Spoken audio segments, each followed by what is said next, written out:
Part কিনা আমার জানা নেই। সমস্যা হচ্ছে আন্দোলনের ক্রেডিট নেব, বিরাট আন্দোলন হয়েছে, বিরাট মানে আপসার্জ হয়ে গেছে,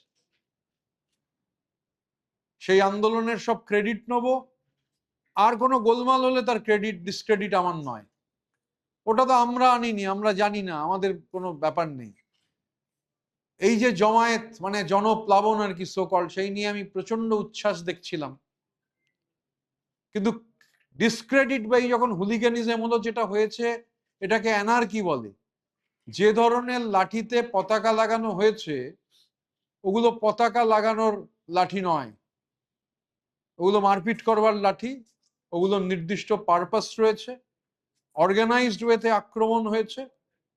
এবং এই আক্রমণে আপনি যার কথা বলছিলেন, আমিও এসএফআই এর সর্বভারতীয় সাধারণ সম্পাদক ছিলাম, ওনার থেকে বেশি সময় ছিলাম।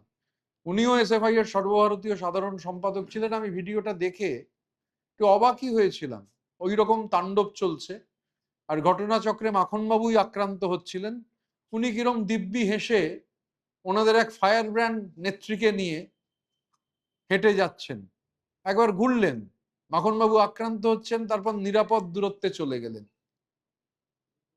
আসলে মানে কাল যেটা ঘটেছে, দেখুন মুভমেন্ট এক জিনিস, আর মুভমেন্টের নামে হুলিগানিজম অ্যানার্কি আরেকটা জিনিস।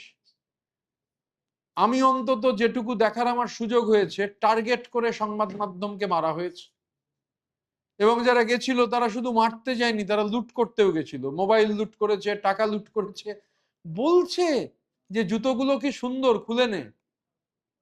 তো স্বাভাবিকভাবে এক ধরনের অ্যানার্কি প্রতিষ্ঠা করার চেষ্টা হচ্ছে। দেখুন আন্দোলন, গণতান্ত্রিক আন্দোলন, সেই আন্দোলনে যদি পুলিশের লাঠি পড়ে, আমরা সেই লাঠির যখন পড়বে পিঠ পেতে দাঁড়াবো। কিন্তু আন্দোলনের নামে হুলিগানদের জড়ো করে, অ্যানার্কিস্টদের জড়ো করে, স্ট্রিট আর্চিনদের জড়ো করে, ভ্যাগাবন্ডদের জড়ো করে, মার্কসের ভাষাতেই বললাম,